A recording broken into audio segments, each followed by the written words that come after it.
जीवनी साबित हो सकती है वोडाफोन? देखिए, पहली चीज, पहले खबर क्या है समझिए। एजीआर के बकाया है टेलीकॉम कंपनियों के, और स्पेशली उसमें सबसे ज़्यादा मुश्किल वोडा आइडिया के लिए।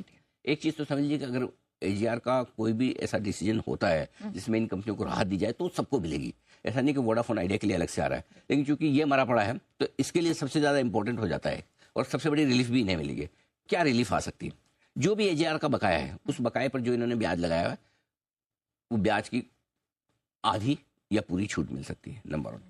पेनल्टी जो लगाई है, पेनल्टी की पूरी छूट मिल सकती है।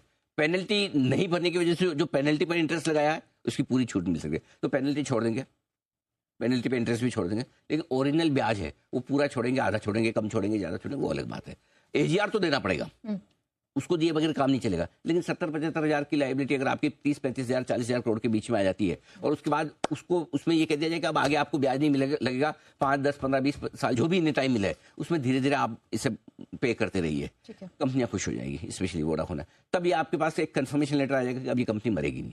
और क्यों नहीं मरेगी, और क्यों नहीं सरकार क्यों करना चाहती है सुप्रीम कोर्ट के वापस सिक्योरिटी पिटीशन लौटाने के बावजूद? सिंपल सी चीज़ है, 32-33% हिस्सेदारी बिरला जी की है, 32-33% भारत सरकार की, 32-33% वोडाफोन की है।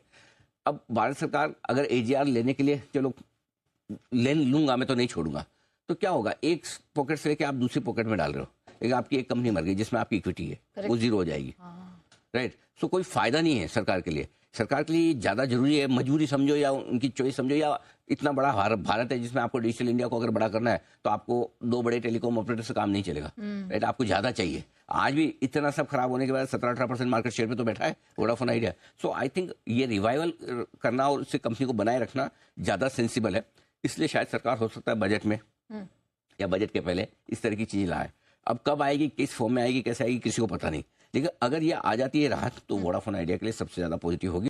टेलीकॉम सेक्टर, आपको याद होगा हमने साल भर पहले से बोला 2 साल के लिए टेलीकॉम सेक्टर पर ओवर वेट हो जाइए। चाहे आपको भारती पसंद हो क्वालिटी में, तो भारती भी वहाँ से दूना हो चुका है, 800 का 1600 हो चुका है, करेक्ट? तो मुझे लगता है यहाँ से भी टेलीकॉम सेक्टर बहुत अट्रैक्टिव है इस साल के लिए।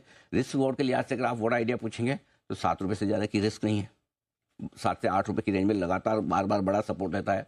ऊपर में इसकी बड़ी रुकावट की रेंज आएगी 11 के आसपास, जहाँ पर ऑफर फॉर सेल था वो कॉस्ट आती है। काफ़ी लोग ऐसे होंगे जो एक बार निकलने की कोशिश करें, जान छुट्टी लाखों पाए। उसके बाद 14-15 रुपए की रेंज ऐसी बनेगी जहाँ पर लोग निकलना चाहेंगे। तो देखिए, अब ये है कि हर घर आइडिया है। दुनिया में सबसे ज़्यादा शेयर होल्डर किसी एक कंपनी में तो वोडाफोन आइडिया है, तो हर एक भाव पे बाइंग सेलिंग दोनों होती है। खरीदने वालों के मुंह में पानी आता है, 9 का 10 जल्दी हो जाता है, और बेचने वालों को भी पता है कि कभी भी बड़ी खबर पे बेचो वापस मिलता है। तो ये वो ऐसा स्टॉक रहेगा जो दोनों तरफ आपको रहेगा, लेकिन यहाँ से रिस्क रिवॉर्ड रेशियो थोड़ा इसके लिए फेवरेबल बनता हुआ दिखता है।